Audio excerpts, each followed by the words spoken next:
So let's face it, the hottest online trend right now when it comes to making money is NFTs.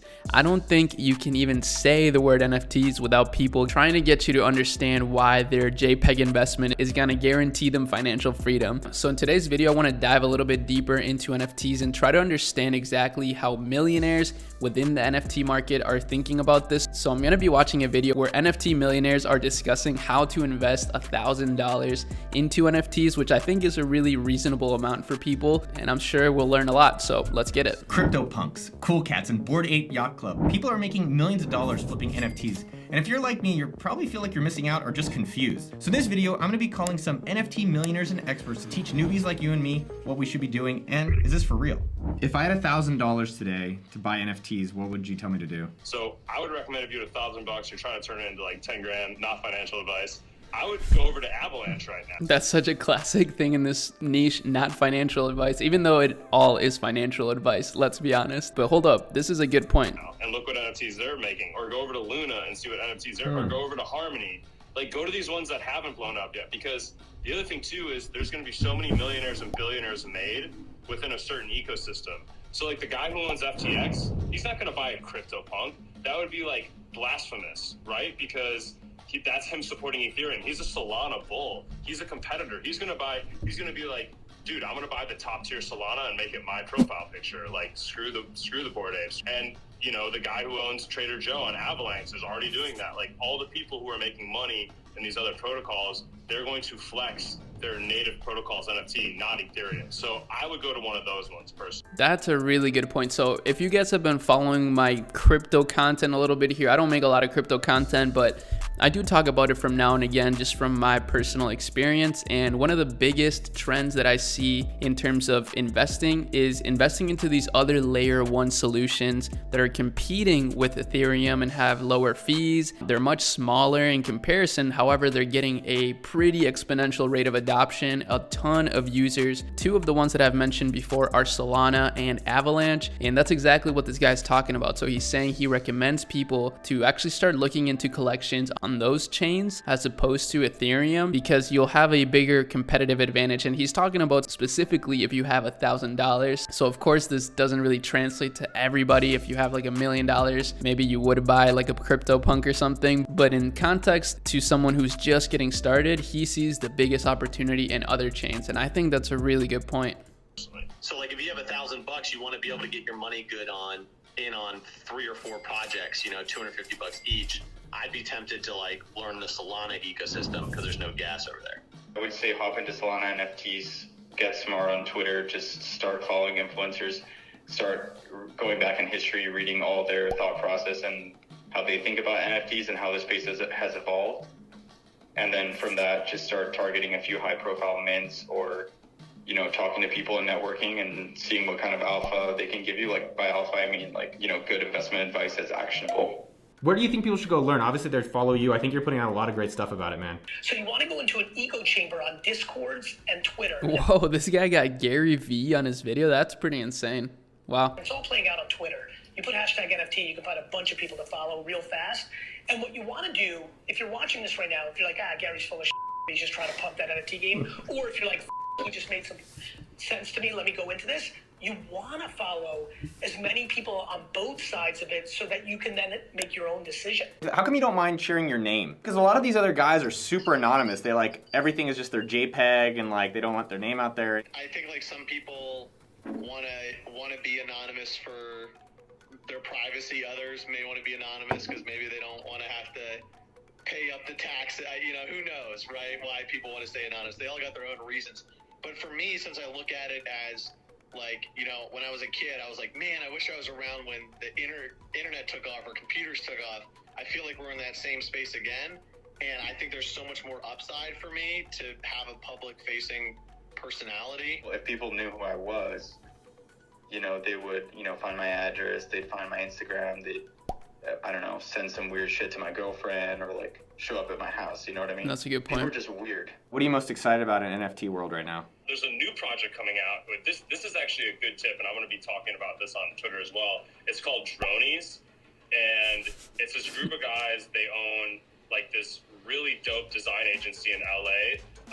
The design agency is called Unfold, and with Solana Labs on it, and this hasn't minted yet. So Noah, you were going to mint this one. Can you let me know? I'd like to try a mint. Absolutely. This is a good mint. I'm going to mint as many as I can because if they show me the artwork, I kind of got an inside scoop on it, and it's super cool. And these guys are like legit. They've worked with like Disney. They have like one of the best designers in the world. I forgot how they like quantified it, but that's a good drop. I'm probably going to try and do a giveaway or something like that with people who follow me. We'll see.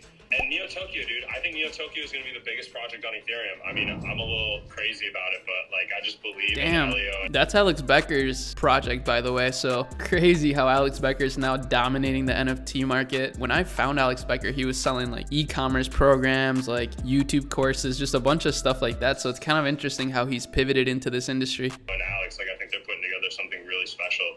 So this like Mini Nations project is developing an interesting game. Well, I say developing, they've already developed it. It's in beta. They've got like 300,000 players per day, and it's like a battle royale, but in a browser game. And they're launching 10,000 Vikings that will be basically like a season pass for a few seasons and give a lot of other exclusive benefits in game.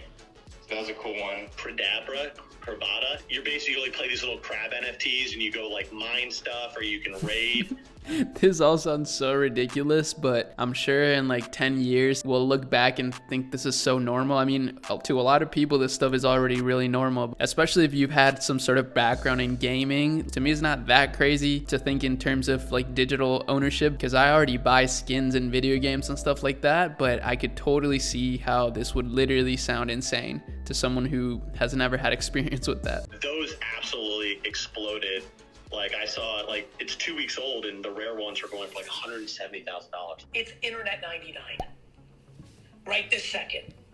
So what does that mean? It means that a ton of the projects that are monstrous are going to zero, just like Pets.com. But the macro NFT thing is going to be the internet. And I hope VFriends is one of those projects. There's an eBay and Amazon in that Pets.com. I have USD, which I almost barely believe in, right? Sitting on the side, waiting for the crash so I can buy the things that I think are actually going to come out of it, Amazon, eBay, because it's going to be so attractive, because that's how much I believe in the long term of the collectability investment of NFTs. Which ones? Yeah, which ones are you waiting for? CryptoPunks, Bored Ape keeps continuing doing what they're doing. That's going to lock in for me. Then there's people like Danny Cole. He has a project called Preachers. I know he'll always be a successful artist. All my VFriends back because I believe in myself the most. What have been your biggest winners and losers on NFTs? I minted a Mune Ape Yacht Club and then sold it the same night for $250,000. I put an offer on a CryptoPunk for about $25,000, and I was being cheap. The guy was asking for $25,500, and then within like 30 minutes, someone just gave him the extra $500, and I was like, oh well, I'll look tomorrow. And they just mooned after that, and I was like, I'll wait for it to cool off. And now the cheapest one you can get is like $400,000. Oh, that's so painful. That's gotta hurt. I was bidding on is probably like a $600,000 or $700,000 one. So yeah, I haven't really recovered from that. I'm pretty salty about not getting that punk. Co-founded the Monkey DAO, which is the first NFT DAO in Solana. And basically what it was is, a concerted effort to try and enhance the value of the collection. And the way we did that is we said, to get in here, you have to own a monkey. And then as the price of monkeys went up, the people that are getting into the Discord are all high level, right? Like they're all VCs, or like Steve Harvey, the host from Family Feud, just joined the other day.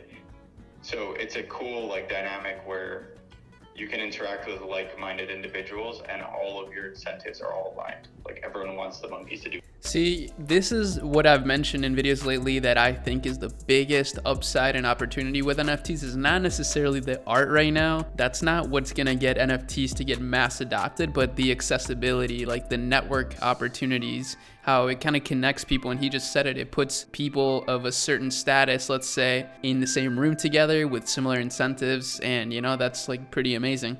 Do well. Who are the people you listen to or you'd recommend? Soul Big Brain. He's probably the largest NFT collector on Solana.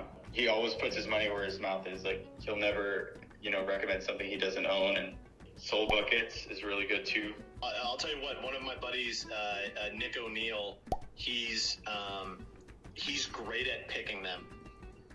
He's really good at picking them. If he's Hold up, I'm just gonna rewind back quick because I actually think this guy's kind of my favorite out of the bunch of these people. He'll never, recommend. he's Oh, oops. And Soul Buckets is really good too. Soul I'll buckets. tell you what. One of my buddies, Nick O'Neill, he's great at picking them.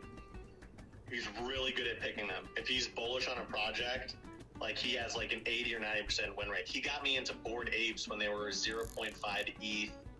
He was super bullish on this project Doodles when it was 0.8. Now it's like 3 or 3.5. He has a good knack for picking them. What was the moment that you realized that these NFTs are going to be interesting or they're going to be valuable?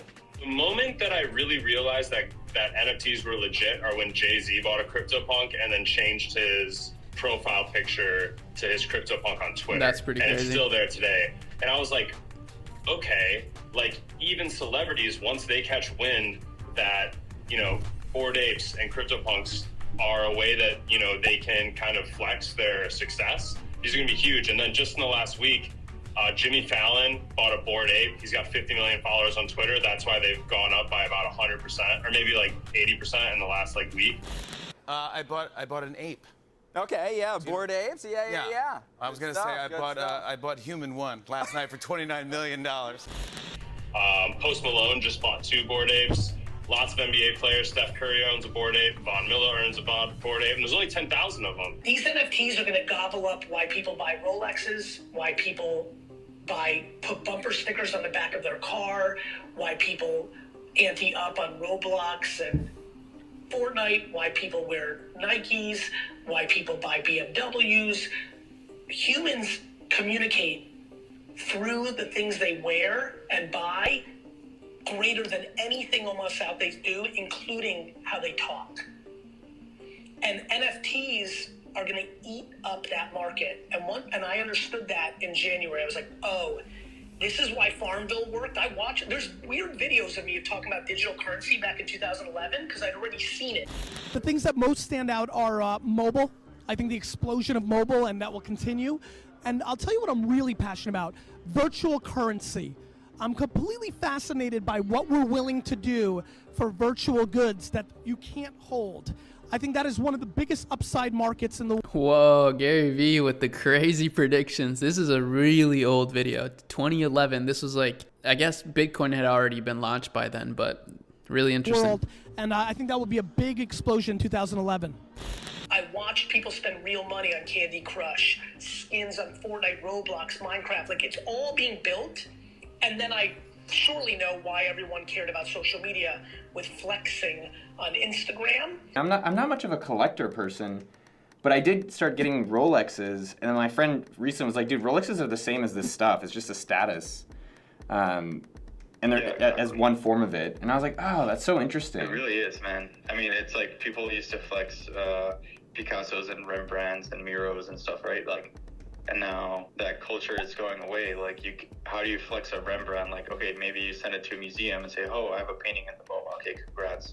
Or you do a dinner party and all these fancy people stand around it and say, oh, what a good taste and how wealthy you must be. Like, okay, fine. But you can't compare the value of that to, like, if you bought like an alien punk right now for like $15 or $20 million and put it as your Twitter PFP, you'd probably have like 50,000 followers in a week. Han, you would get followers just because of it? 100%. I think that in terms of like the infrastructure, the ideas, like what's happening, if you're looking at like a 3 or 4 year horizon, I think it's the most of, I won't say the most, one of the most valuable spaces to get into. Like for anybody, like if you just get in and you're participating and you're building, and you're trying, I'm not saying go mortgage your house, and throw it all in, but even just like participating in it, like all the Fortune 500 companies at one point in time are going to have like an NFT team, right? So even for someone just to move up in in their careers, having like this kind of experience like on their resume and being the know-how That's a good point. and the knowledge to talk about it, I think is going to be valuable. I wasn't around for the ICO, in 2018, the ICO craze in crypto where people were just launching and raising crazy money for crazy ideas. I have a feeling that it's the same thing happening now in the NFT space. So there's probably going to be a painful shock at one point in time, but my philosophy is like, especially since I'm focusing a lot on like building projects now, that like on a 2 to 3 year horizon, even if I walk away from it with nothing, the skill set's going to be invaluable. If you like this video and you're interested in how you should invest your first $5,000 into crypto projects, that was really interesting. Shout out Noah for this video. This was really educational, and I don't know how he got all those people together, but I actually never thought about that. Just the fact that like even starting to learn about this space and getting involved could be extremely beneficial in the future just by giving you that technological advantage, which I'm sure even if you're trying to get a job, for example, companies are gonna be looking for stuff like that. And I just find that super interesting. But of course, let me know what you guys think. I'm really curious to know if you guys are involved in the NFT space, how much you're involved, or what you know, or if you want to know more, if you want me to make more content about this stuff, please let me know in the comments. That's always a great way for you to communicate with me. I personally really love art, so I'm definitely going to be getting involved into this space and creating my own NFTs. But for now, you can still buy some of my physical art on netsphere.co. We got some pretty clean pieces so far, and you can see them right here. I'm repping my own art. But yeah, I try to make some uplifting stuff. I think that's what people need. I think we have enough negativity in the world, and bringing in some positivity definitely cannot hurt. With that said, I hope y'all enjoyed this video, and I'll see you in my next one. Peace.